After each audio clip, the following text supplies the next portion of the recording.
โอเคนะครับตอนนี้ก็มาอยู่กับผมแบกเกยนะครับผมจะมารีวิวครัวนะครับแล้วผมก็มากับเพื่อนๆของผมแนะนำตัวดิครับเพื่อนผมแบล็คเคอร์สายยาสายเมาผมจ่อยชายาสายทองผมโรเบิร์ตครับทัดผมแบคทีเรียสายยาสายตีไวแบกเอาตอนนี้เราก็จะมารีวิวครัวนะครับสามารถมาถ่ายรูปได้ชิวๆนะครับชมวิวโคตรสวยนะครับขนวิวกันสร้างอันนี้เขาสร้างเราได้เฮาก็งงเลยนี่เบิ่งดูสร้างมาสีดำสีขาวอยู่ในมีหยังบ่เขาเฮ็ดคือเชื้อเฮามีชีดำแล้วก็ชีข้าวเฮ็ดเนาได้นี่ มีหยังกินทางบ่ เบิ่งลายแล้วมันงงเสียวเบิ่งก็บ่ฮู้อันนั้นมันเลขหยังมีตัวกี้อยู่นำโหได้40ต้นทางซ้ายต้นข้างหน้าเนาะอันนี้มันป้ายโฆษณาบ่เสียวจักแล้วเฮาก็บ่เคยเห็น แม่นหยังเดี๋ยวนี้ยัง เขาโฆษณาว่าแนวเด้อ ไล่ป้ายและการพี่ แม่นหยังมีพี่อยู่บ่นี่เฮ้ยใครอยู่บ่เอาแล้วมิดตอนนี้เราก็ไปต่อครัวอันนี้ก็เยอะแท้ปลาเสี่ยวน้ำปลาปริญญามีอยู่บ่เบิ่งดู เฮ้ยนั่นมันคือหินจระเข้ ฮะ ตรงนู้นน่ะ อะไรนะ อันนั้นมันค่อย ดูสิที่ชมวิวสวยมากมองทางในบรรยากาศแล้วครัวนี่เขาสร้างเราได้เข้ากังยึดยูมีครัวเกิดขึ้นมาแล้วเราได้มันจะเกิดเป็นครัวนี่เอาเลย ลงไปนำหน่อยบ่ ตอนนี้เราก็จีไปที่น้ำกันนะครับ ตามมา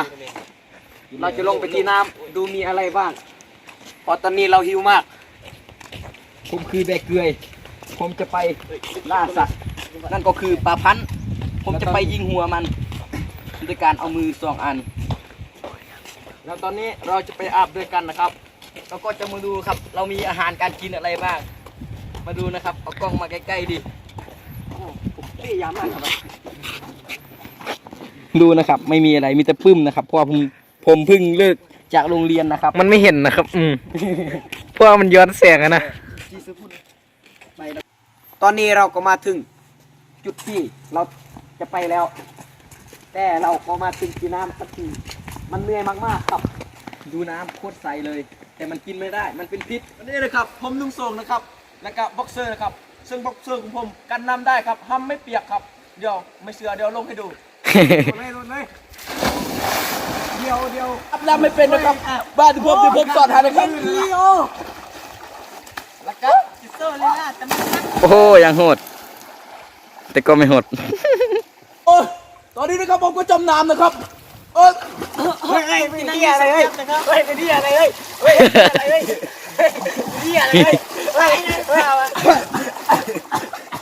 ตอนนี้นะครับผมก็ขึ้นมาได้นะครับผมรอดจากการตายจมน้ำนะครับแล้วผมไม่คออาบอีกแล้วครับผมกลัวนะครับคอไปนั่งพักก่อนไปเลยโอ้ยเอ้ยจะมากัน มีคนตายน้ำนะครับ ลงมาช่วยเขาทีดิ มาลงมาช่วยดิเร็วเฮ้ยมาช่วยกันหน่อย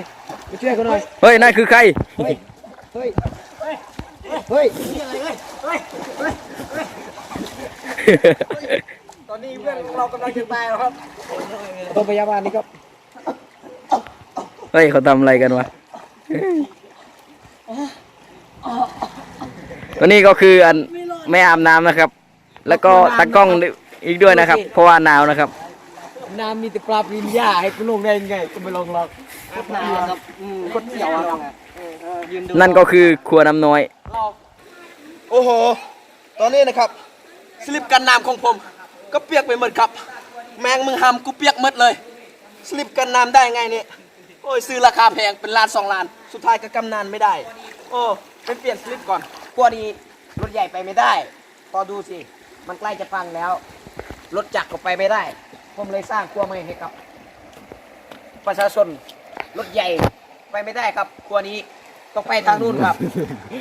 คนก็เดินไม่ได้ก็สร้างให้กับ จักรยานและมอเตอร์ไซค์ครับทางนี้ เอาตอนนี้ผมก็จะกลับบ้านแล้วนะครับ กับเพื่อนแล้วก็ดูโมงตอนนี้ก็9:05 นแล้วนี่ก็เป็นเครื่องแปลภาษา ถ้าเอาอันนี้ออกก็จะพูดลาวอันนี้ใส่ก็พูดไทย มีอะไรจะพูดเพิ่มเติมไหม เราจะกลับบ้านกันนะครับ โอ้ยดูเส้นทางที่เราจะกลับ หนาวเลยคุณวิโรจน์ ดูบ้านเราสิ เงาใกล้มากหรอก เรามีกี่คน มีหกคนทำไมบ้านเราเล็กจัง คนกับตะกล้องนะครับ เราจะทำยังไง ดูนะ ผม ครับ โคตรหนาวเลยครับ แต่ ผม บ้าน ไม่มีอะไรจะพูดมากครับ ถึงมันจะเล็ก ผมหนาว แต่มันก็มีเตาไฟให้กับพวกคุณนะครับ